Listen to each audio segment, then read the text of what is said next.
From Kansas State University, this is Agriculture Today. Eric Atkinson with you. And coming up today, K-State's Beth Yeager and Terry Griffin will discuss their latest analysis of the adoption of precision agricultural technologies by Kansas farmers, getting into the kinds of technologies utilized, as well as the favored technology upgrades. Also, the first of this year's reports on the Kansas wheat harvest, featuring observations from county and district extension agricultural agents around Kansas. Today we'll hear from Marty Gleason of Edwards County, Jerry Guerin of the Wildcat Extension District in southeast Kansas, and Jenny Carr of Harper County. Later, K-State's Charlie Lee talks about the greater roadrunner, whose range continues to expand northward in Kansas. All this and more next on Agriculture Today. What is radon? Home exposure to radon gas is the leading cause of lung cancer death in the United States for non-smokers. In Kansas, 1 in 4 homes will test at or above the EPA action level. The Surgeon General recommends all homes be tested and fixed if necessary. Visit kansasradonprogram.org for more information. Test, fix, save a life. This message brought to you by the Kansas Radon Program, the Kansas Association of Broadcasters, and this station.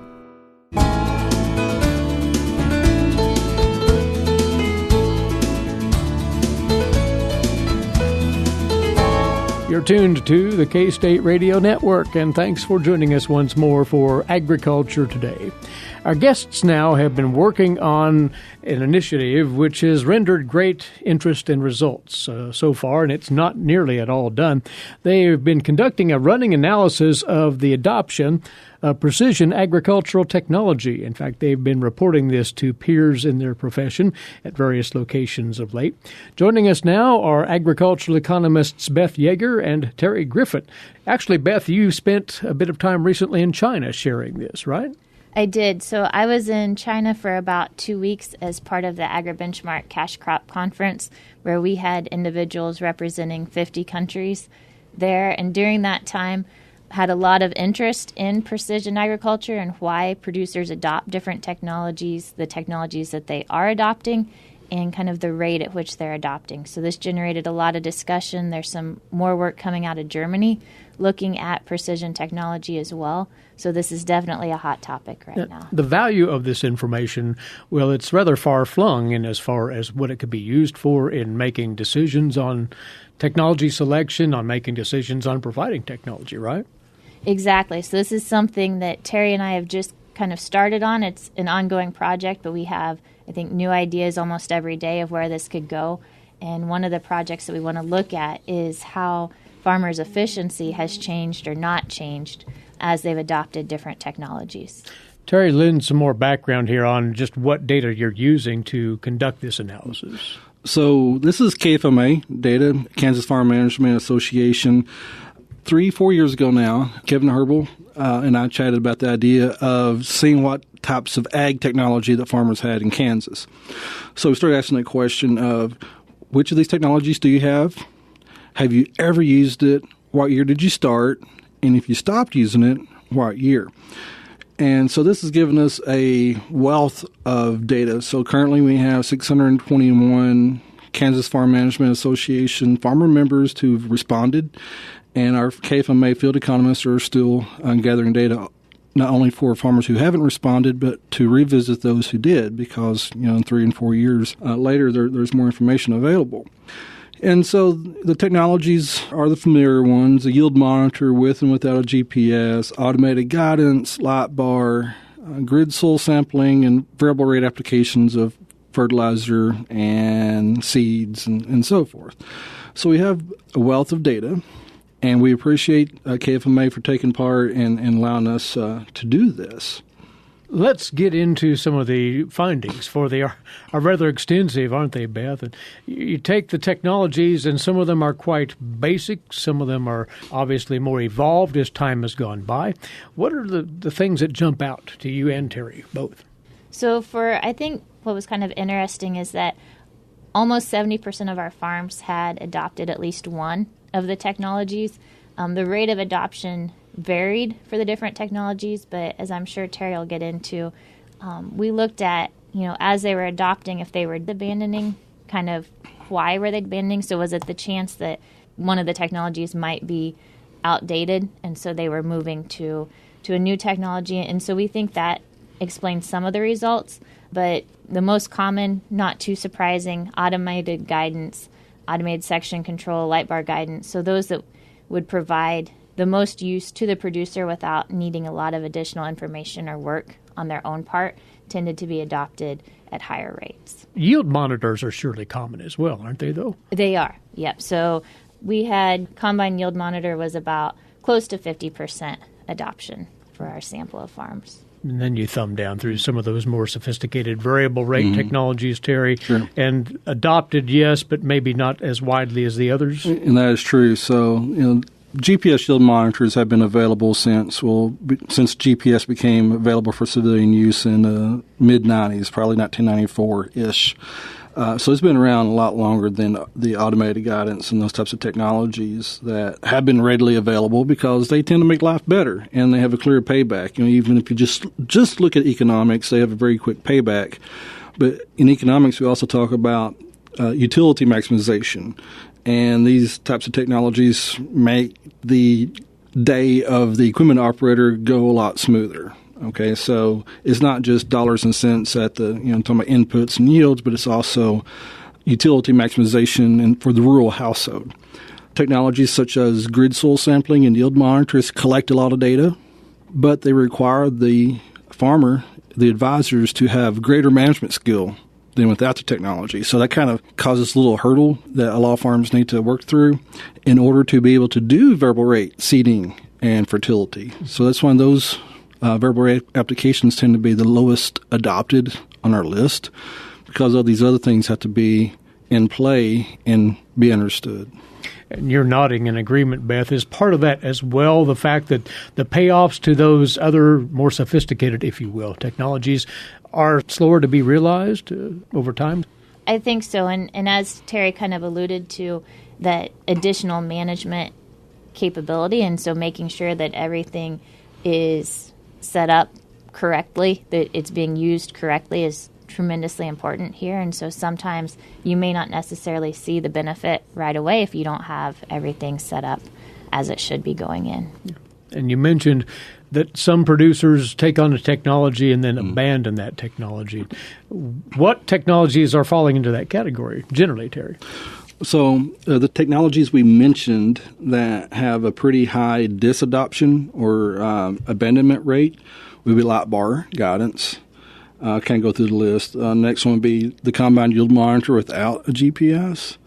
Grid soil sampling's on the list. And then, far behind that would be variable rate fertility, GPS yield monitor. And there's, 2 cases of people giving up automated guidance and so forth. Light bar guidance. This has been around since the late 1990s. It was one of the earliest, probably the earliest form of technology that made it easier for the equipment operator. Out of 362 farms who have light bar, 132 disadopted it, gave it up. But we took a deeper look into that and found out that of the 132 that gave it up, 120 of those had automated guidance before the next growing season. So it was replacing the light bar. They upgraded. Right. Okay, so they didn't disadopt necessarily, they just upgraded. And so we probably have maybe 12 farms that truly abandoned the light bar, which was 3.3% of the total. So we felt that was an acceptable disadoption rate. Yield monitors without GPS the same way. We had 255 that had it and 84 abandoned it.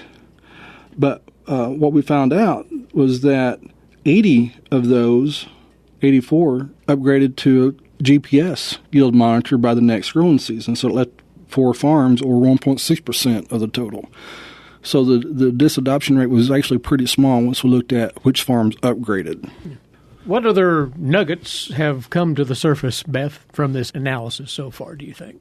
I think we've learned that there's still a lot we need to identify and find out. So with this topic, we continue to get questions. Both Terry and I have presented it several times now, and there's a lot of interest in this topic, and I think it makes us more excited about this topic as well. having the KFMA data as the base for this, we have a lot of information in terms of financials, production information, demographics that we need to go through and look at if there's some clear trends in terms of farm size, age, the different regions of the state, the commodities that may be more or less likely to adopt some of these technologies. And at some point, the both of you want to tie in the payoff from those technologies in more concrete terms, it sounds, right? Exactly. The question we get over and over again is, hey, does precision ag technologies make us money? And looking at the data set, it's not an easy question to answer. An easier question to answer, and we've sort of done this, is do more profitable farmers adopt technology? And the answer is yes, they do. And so that kind of leads us to the problem of answering, well, does this technology make us more money when that farm was already more profitable than our peer group before then? Last week, I had the opportunity to go to USDA Economic Research Service in D.C. They invited me to come out and talk about this very thing. And they were asking questions about variable rate application and grid soil sampling, saying, well, okay, so your variable rate application for fertility is probably done by the cooperative, the ag retailer. What happens to the farmer when the ag retailer decides that's not profitable for us to do anymore? And so the farmer may not have disadopted rather so much than that service was no longer available in their region. And that's something else we're trying to dig a little deeper into. So you've things to explore yet, Beth. That's the point, and you'll be looking at fresh KFMA data as it comes along in the future as well and plugging it in, right? Exactly. So reports just came out within the last 2 weeks with the update for 2017. So we're already busy looking at that data and excited to come up with another update. Well, this is a work in motion once again, and we'll be anxious to find out what more you discover as far as why producers adopt certain precision technologies going forward. So thank you for the update, the both of you right here. Thanks, Eric. Thank you. They are agricultural economists at Kansas State University, Terry Griffin and Beth Yeager, once again involved in this in-depth study of precision agricultural technology adoption using data from the Kansas Farm Management Association here at K-State.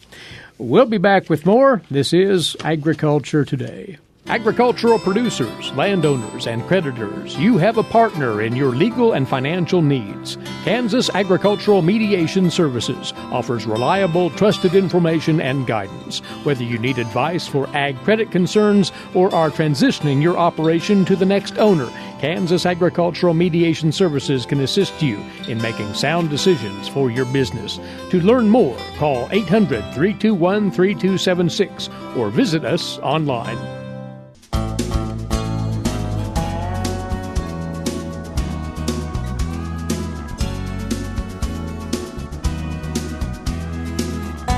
Coming your way on this part of Agriculture Today, the first installment of our series of reports on progress of the Kansas wheat harvest. And we enlist the help of county and district extension agricultural agents all around Kansas for the input on what may be going on locally with harvest and the results of the crop.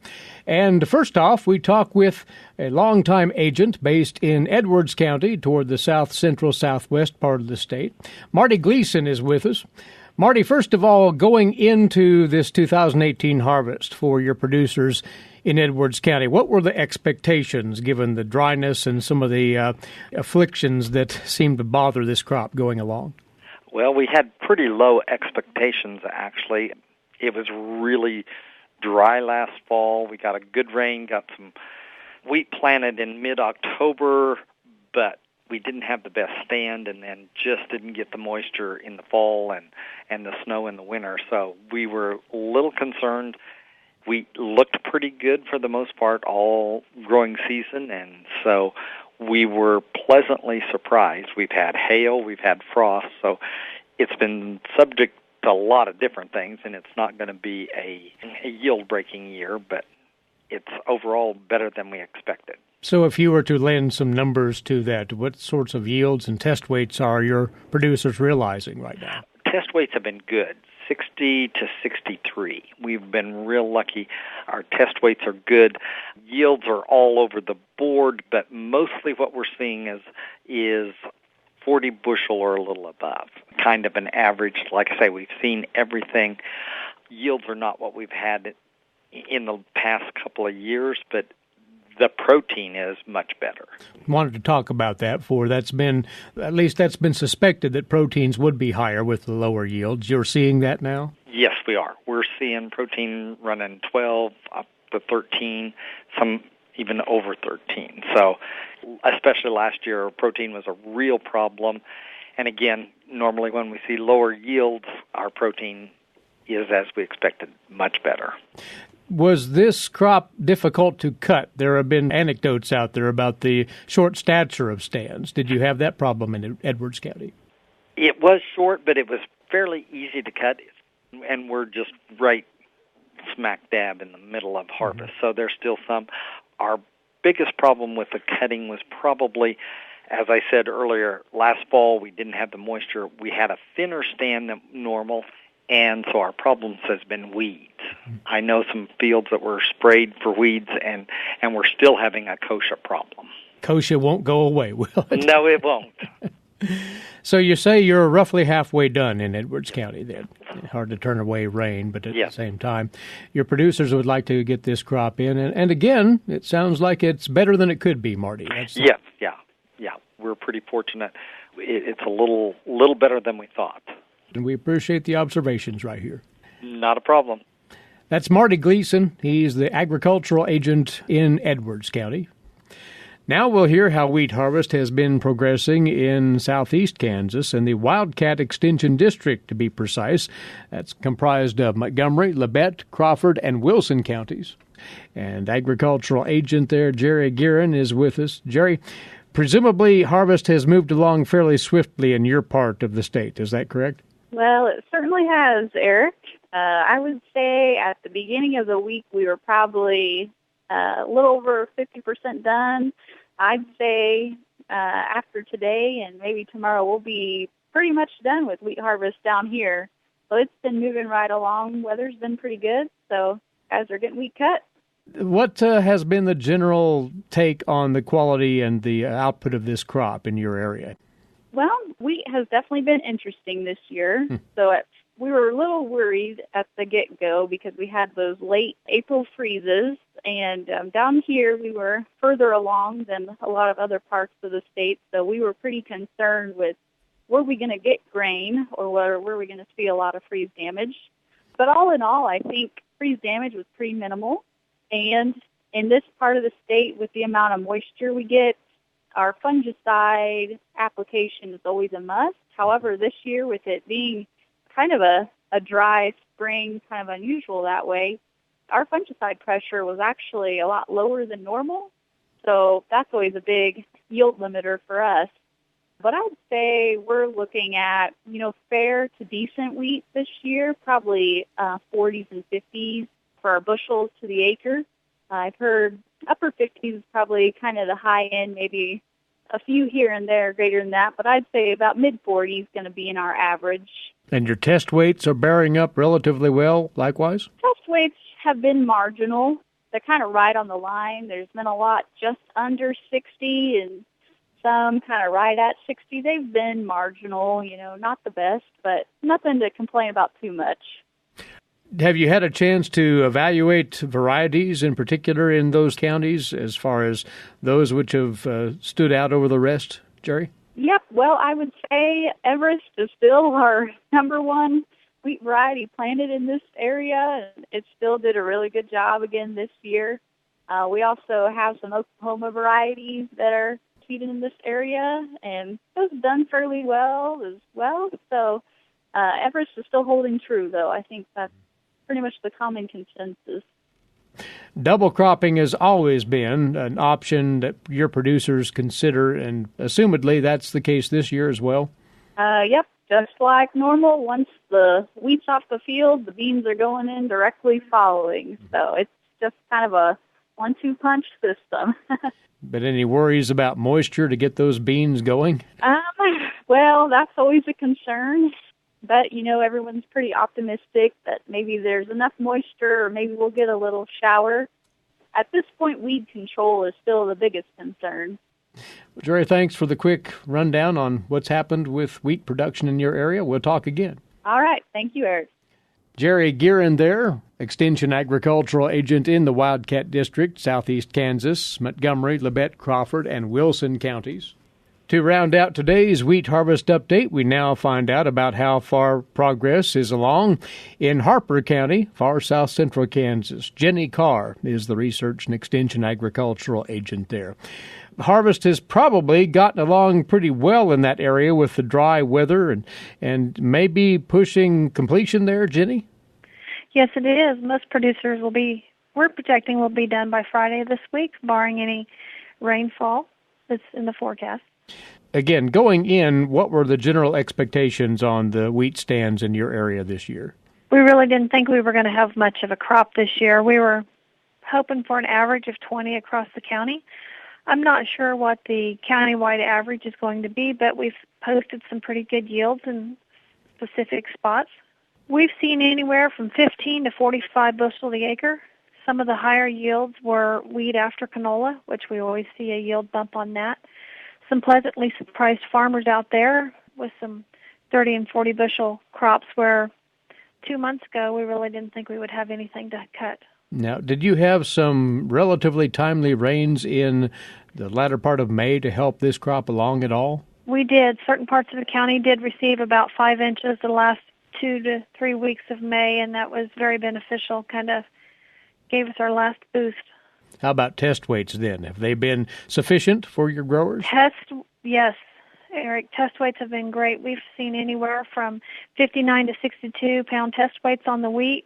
We've got protein from 13.5 to 14.5 average on what's being brought in. So we've got some good things going for us for the wheat that's out there. Pretty exciting about the protein levels being that high for producers that can take advantage of that in the marketplace then. Yeah, I was visiting our local co-op, and they were saying for like 13.5% protein, there was a 5-cent price bump on that. So that's a good deal. Every little bit helps. And assuming here that there was very little disease to pressure this year's crop in your area. Very little disease. I did not see any rust in the fields I scouted. We did have some freeze damage come through. We had a freeze come through in April. There was some freeze damage, but very little disease. Our main issue was lack of water. Have you had a chance to evaluate to any general degree variety performance and single out any varieties that have done extra well this year in Harper County? I haven't heard any yield data, but as far as visualization, the Clearfield variety and the Gallagher variety looked like they were going to perform pretty well. Mm-hmm. But you're awaiting confirmation of that through... Yes, awaiting confirmation, yes. And are you seeing any growers then considering anyway double cropping after their wheat in your area? We actually, Eric, we probably lost a third of our crop to early out declarations through insurance or grazing. Okay. And so we had several producers go in the end of May, 1st of June, and plant soybeans on wheat that was either grazed out or burned down after zeroing out with their insurance agency. So I don't see many producers at this point in the game going in and double cropping because of the lack of moisture. Right. Jenny, thanks once again for the quick update on Harper County wheat production this year. Thank you, Eric. Jenny Carr with us. She's the Harper County Extension Agricultural Agent. And that concludes today's Kansas Wheat Harvest Update. Tomorrow we'll talk with 3 more county and district extension agents about how the wheat harvest is faring in their regions here on Agriculture Today.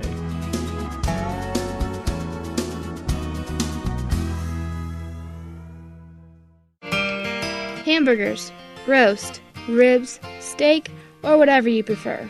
Beef, it's what's for dinner. Kansas cattle farmers produce 7.5 million head of cattle per year. It takes about 7 tablespoons of peanut butter to get the same amount of protein in 1 serving of lean beef. Support your local Kansas farmers and ranchers. Eat beef. This message was brought to you by the K-State Animal Sciences Leadership Academy participants.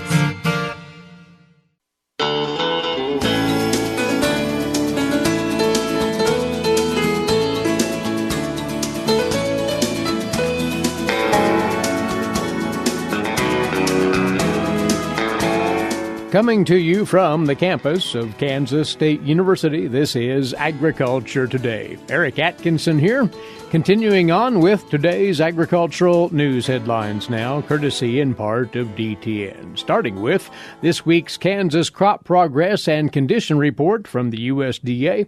And for the week ending this past Sunday, the topsoil moisture supplies in the state still 55% short to very short, 44% adequate and 1% surplus, while subsoil moisture supplies 54% short to very short, 46% adequate and 0% surplus there.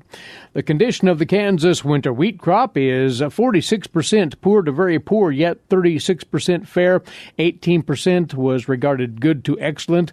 Wheat mature now at 64%. That's ahead of the average of 57%. And the wheat harvest as of this past Sunday was 23% complete, well ahead of the average of 11% for the date. The condition of the Kansas corn crop then at 61% good to excellent, 33% fair, and 6% poor to very poor. Corn silking is at 3% now. Soybeans in the state, 56% good to excellent, 38% fair, and 6% poor to very poor. Soybean planting, 94% complete now, 81% of the average for the date, and emergence is at 84%. That's well ahead of the 63% average emergence for the date. The grain sorghum crop in Kansas, 61% good to excellent, 35% fair, 4% poor to very poor. Sorghum planting is 86% complete. That is ahead of the 73% average, and sorghum headed is at 2% now.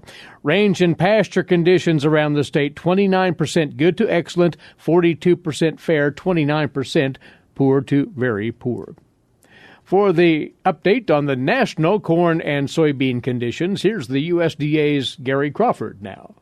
Yes, it has been a very hot week across many farming areas, but most areas are also getting rains with that heat. And that really shows up in a lot of the crop conditions that we're seeing, which are mostly pretty good. This from Agriculture Department meteorologist Brad Rippey looking at corn. Corn condition currently 78% good to excellent. Last year it was 67. Of course, though, there are a few trouble spots for corn where they've had heat and very little rain. Mainly in the southwestern Corn Belt, where we have 15% of the crop rated very poor to poor.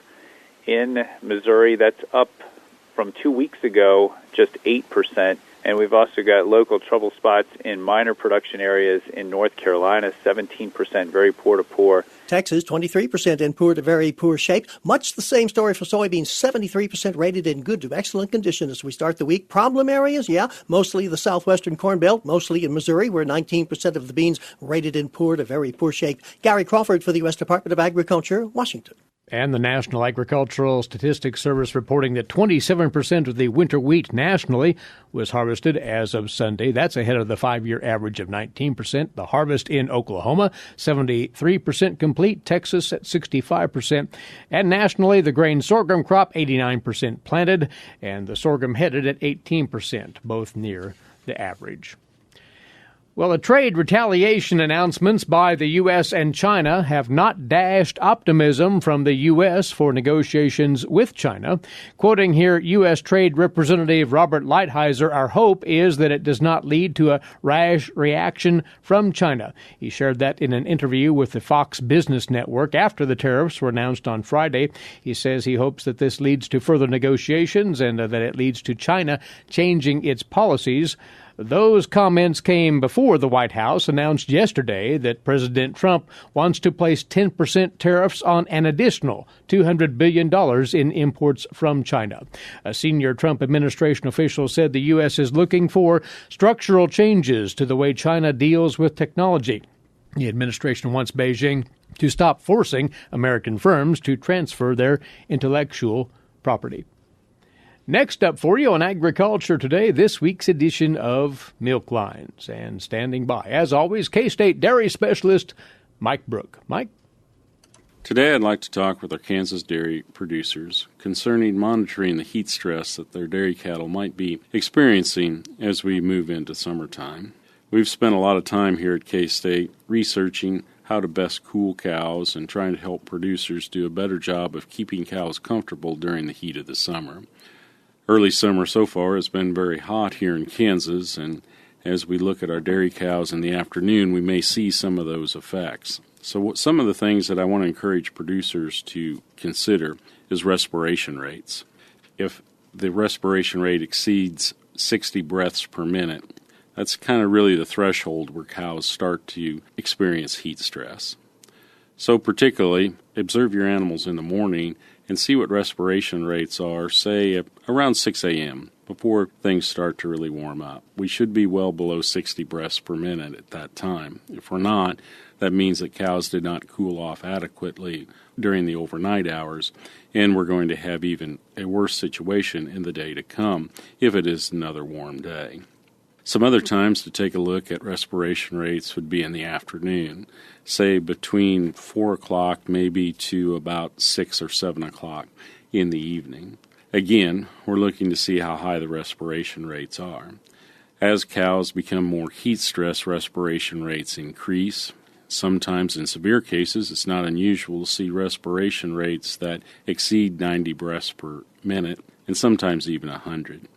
When we see these very high respiration rates, we know that body temperature is increased. Why is that an issue? Well, fertility is decreased when body temperature exceeds 102.2 degrees Fahrenheit. Also, we know that milk production drops when rectal temperatures exceed that same level, particularly if it's more than 16 hours in duration. And that's a fairly significant loss. As you look at increasing just from 102.2 to 103.1 degrees on body temperature, that's a loss of at least 4 pounds of milk in your dairy herd. And very typically, if we see animals that have respiration rates of 100 breaths per minute, very typically their rectal temperatures will be 105 to 106 degrees, much above this threshold that we've talked about.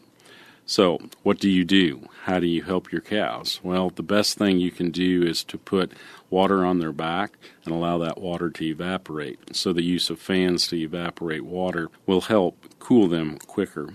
Again, it's very important to concentrate on cooling them in the afternoon hours, but it's also important to make sure that overnight we allow them opportunity to cool themselves sufficiently so that their respiration rates drop.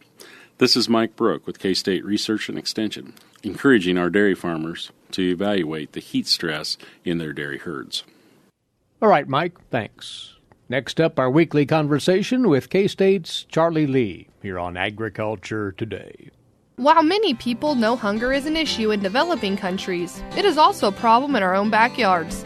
In 2010, 1 in 7 Kansans struggled to put adequate food on the table. 2 K-State Research and Extension programs are tackling this problem. The Family Nutrition Program and Expanded Food and Nutrition Education Program reach thousands of Kansans in more than 70 counties. They learn how to eat healthy with a low budget. For more information about these programs, visit ksre.ksu.edu.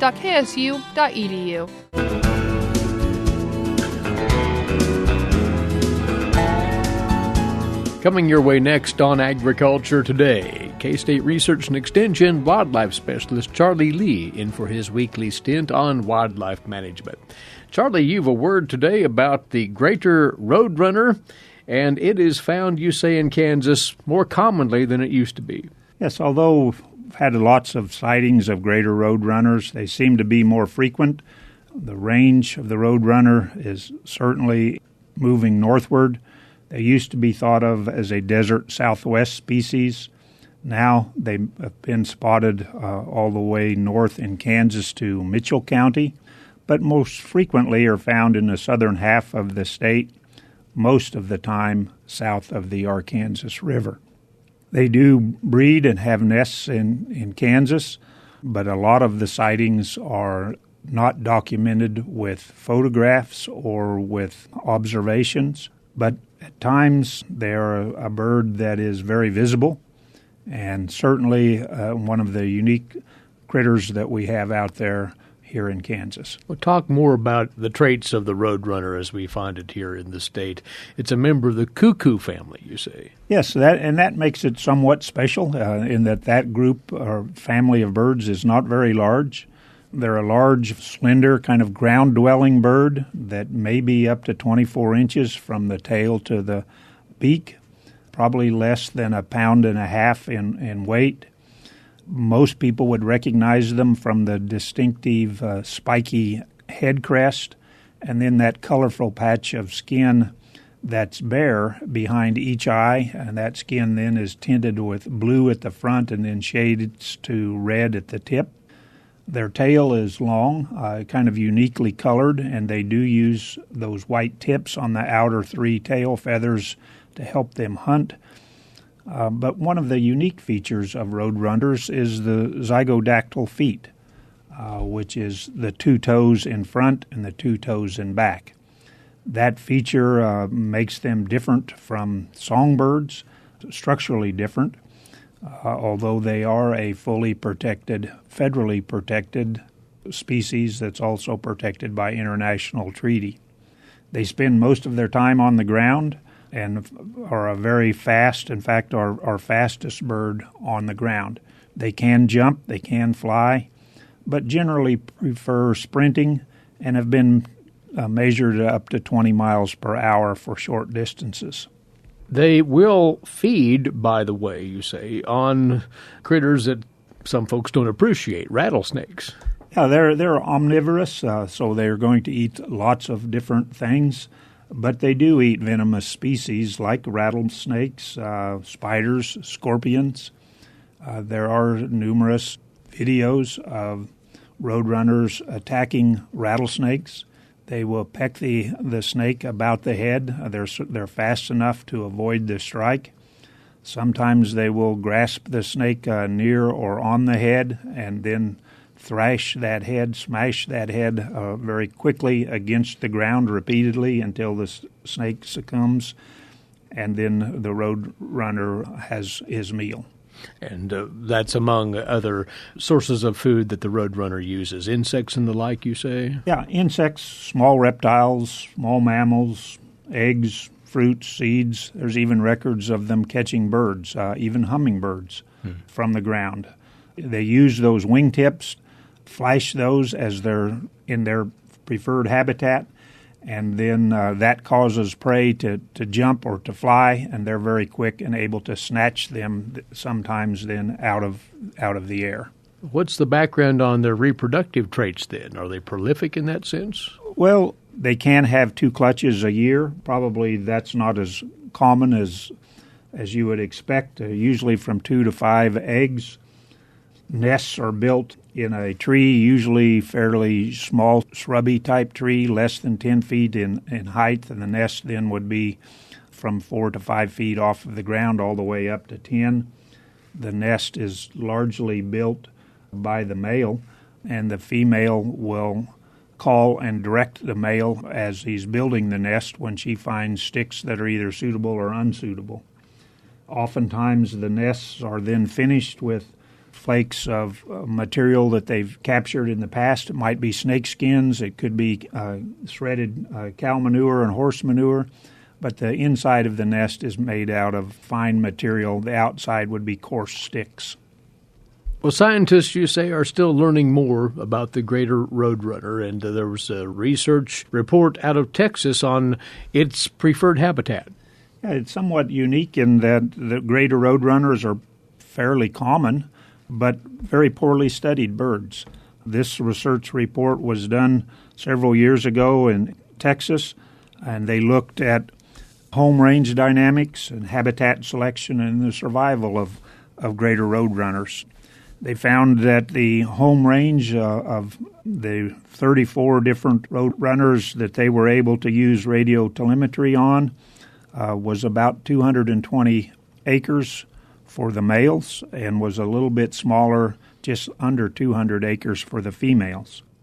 The type of habitat that they utilized was somewhat surprising as well. Most of the time you think of roadrunners of being in grass forb material.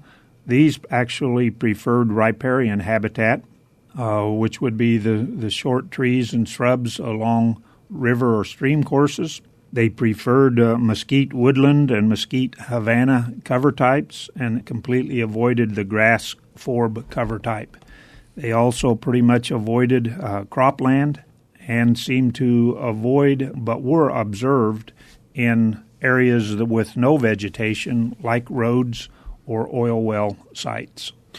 By that, it sounds like there are a few parts of Kansas that could be accommodating to the greater roadrunner. Yeah, this could be one of the reasons the range seems to be expanding. It seems to me that roadrunner habitat, which would be that shrub component that's now encroaching onto our rangelands, is becoming more well established in Kansas, and I suspect as that continues to occur, our prairies succeeding into something that would be a shrubland or a short woodland with savanna types seems to fit more of the habitat preference for greater roadrunners. They're definitely an interesting species, the greater roadrunner. Again, it can be observed here in Kansas, in the southern reaches of the state in particular. Charlie, thanks for the word on this bird. He's Charlie Lee, wildlife specialist, K-State Research and Extension. That's our time for today. We appreciate you tuning in. Please rejoin us right here tomorrow, won't you? Until then, Eric Atkinson for Agriculture Today over the K-State Radio Network.